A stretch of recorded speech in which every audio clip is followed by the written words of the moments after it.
La siguiente historia fue grabada el día 23 de enero del año 2024. La habitación 218. Para la gran mayoría de la gente, los lugares antiguos son sinónimo de misterio o de espanto. Para mí se han convertido en sinónimo de respeto absoluto. Durante demasiado tiempo, yo compartía esa creencia.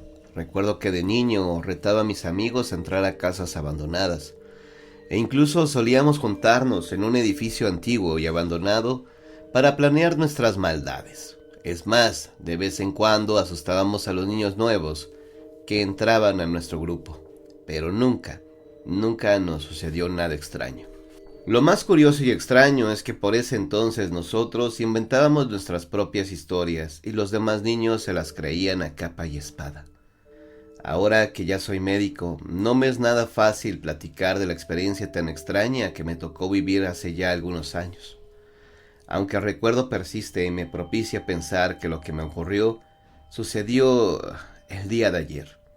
El miedo posee sus mecanismos de esclavitud y dependencia a través del tiempo.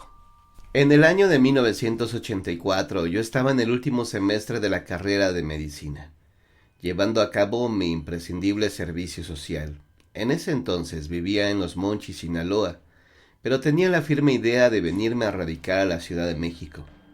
Así es que hablé con mis maestros y con el director de la carrera, quienes me autorizaron a hacer mi examen profesional en la capital. Viajar de Los Mochis hasta la Ciudad de México es un trayecto bastante largo, y más aún si uno lo hace en autobús. Por tal motivo decidí irme unos días antes para estar fresco y poder rendir al máximo en mi examen. Hablé con mis papás y les platiqué de mis planes. Ellos mostraron su desaprobación de inmediato, pues deseaban poder asistir a dicho examen y posteriormente celebrar conmigo.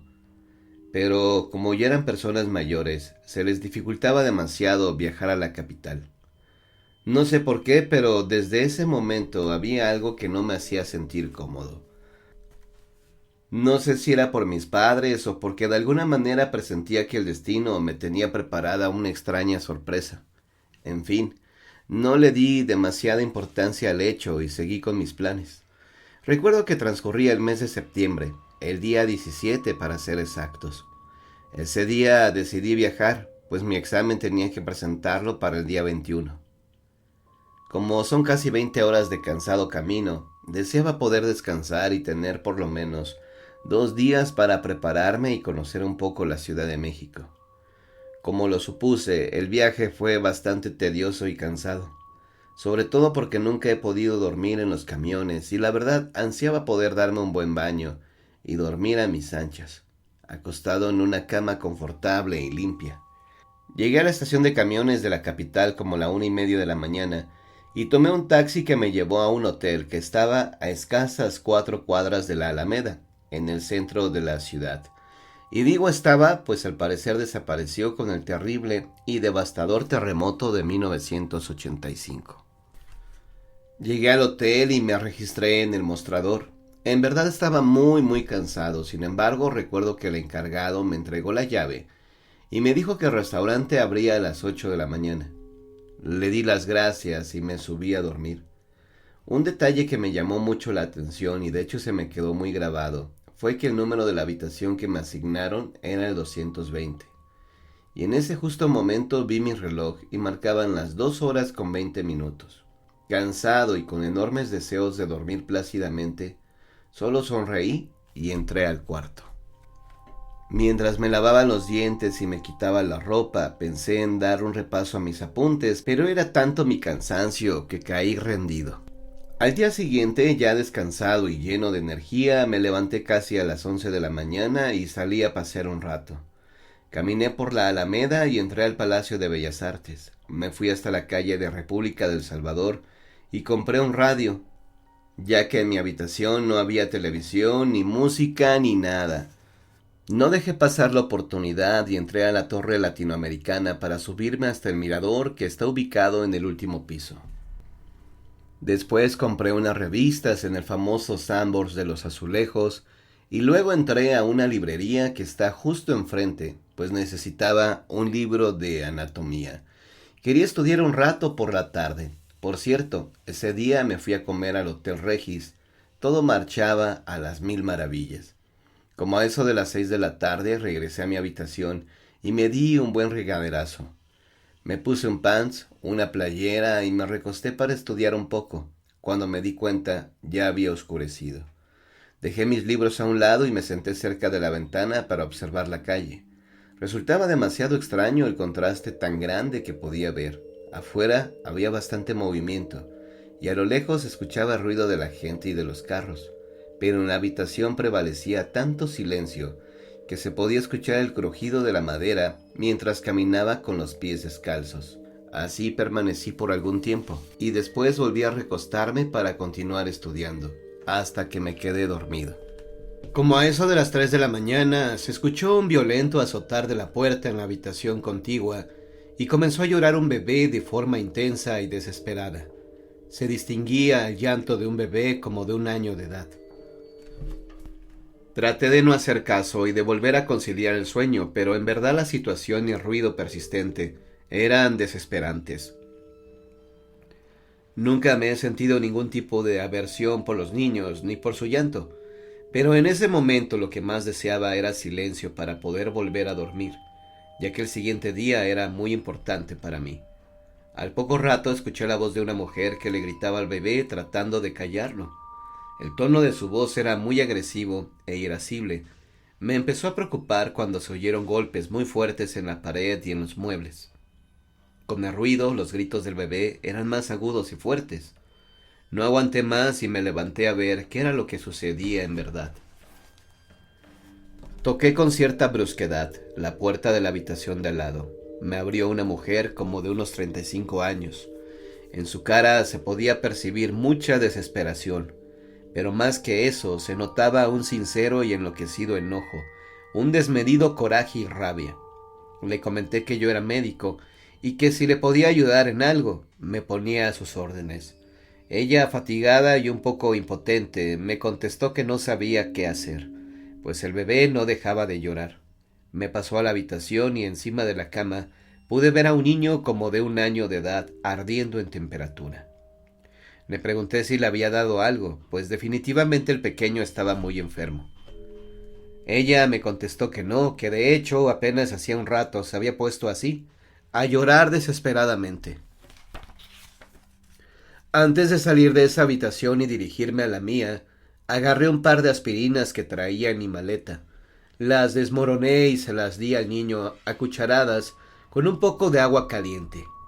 Lo cargué y lo arrullé, meciéndolo mientras la medicina le hacía efecto. Mientras se iba quedando dormido, sentía perfectamente en mi pecho sus débiles sollozos. La madre, suponía yo que lo era, solo me veía sin decir nada. Le comenté que yo tenía mi examen profesional al mediodía y que cuando regresara al hotel la podía acompañar para que un médico revisara al pequeñito. Ella no me contestó nada, únicamente nos veía al niño y a mí con la mirada bastante perdida y distante. Cuando por fin se quedó dormido, lo volví a acostar en la cama con cuidado, temiendo que se despertara y continuara con su llanto. La mujer me dio las gracias y acto seguido me fui a mi habitación. Al día siguiente me fui al examen. Este duró poco más de 3 horas. Como a eso de las 2 de la tarde regresé al hotel. Venía muy contento, pues gracias a Dios y a mi disciplina me había ido bastante bien. Cuando llegué a la recepción para pedir mi llave, le pregunté al encargado que cómo seguía el bebé de la habitación 218. Él me miró y me preguntó, ¿218? Yo le contesté que sí, la 218, y le platiqué todo lo que había sucedido la noche anterior. Él tan solo me miró y me dijo con la voz temblorosa y con cara de incredulidad que esa habitación había estado cerrada en los últimos 8 años. Yo pensé que me estaba bromeando y le dije que no era posible, que yo había estado ahí la noche anterior. Sin decir nada, buscó en un cajón un recorte de periódico y me lo dio. Tenía fecha del 21 de septiembre de 1976 y venía la fotografía de una señora con un bebé, los mismos que había conocido anoche. Me extrañó mucho la situación, no sabía qué pensar, todo era muy confuso. La nota decía que la noche del 20 de septiembre de 1976, una mujer de nombre Artemia Domínguez, en un ataque de histeria, agarró a su hijo y lo estrelló varias veces contra la pared hasta matarlo. Al terminar de leer esto, me quedé helado y le comenté que no era posible, que yo había estado en la habitación 218 ayer por la noche. Para demostrarme que yo estaba en un error, el encargado agarró un manojo de llaves que tenía debajo del mostrador. Subimos a la habitación, abrió la puerta y sentí un escalofrío espantoso al ver que todos los muebles estaban tapados con sábanas. Se podía percibir un horrible olor a humedad y abandono. Me quedé atónito. No era posible lo que estaba viendo. No era posible en lo absoluto. Hacía apenas unas cuantas horas que yo había estado ahí, con la mujer, con el bebé. Caminé hacia la cómoda en donde desmoroné las aspirinas y no encontré absolutamente nada. Me recargué y me quedé viendo la habitación de al lado a lado. La cabeza me daba vueltas. Perdí por completo el sentido de ubicación. No sabía qué pasaba con exactitud. El encargado salió sin decirme una sola palabra. Abatido y perplejo, me senté en la cama y volteé hacia la pared que separaba la habitación 220, la habitación donde me estaba quedando.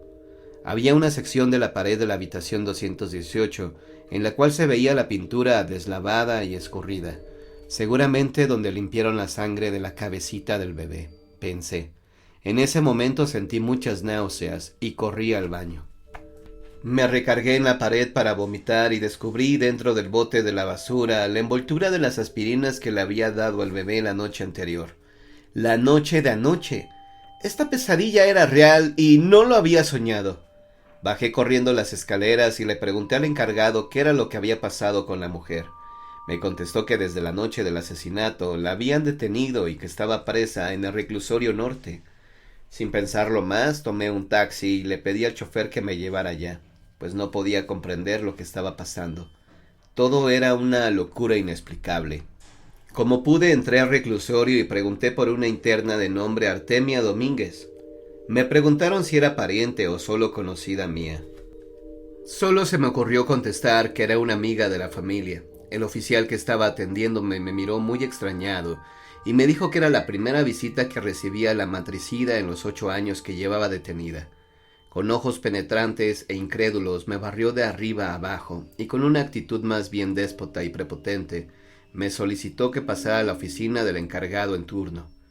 Cuando entré a la oficina me presenté de la misma manera y la persona que me estaba atendiendo me dijo que le daba mucha pena y que lo sentía mucho, pero la mujer por la que preguntaba se había suicidado 2 días antes.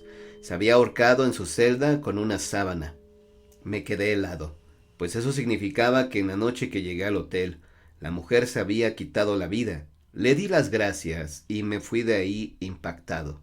Regresé al hotel y empaqué mis cosas para volver a Los Mochis de inmediato. Definitivamente no podía quedarme más tiempo ahí, pues mi confusión era mayor a mi voluntad.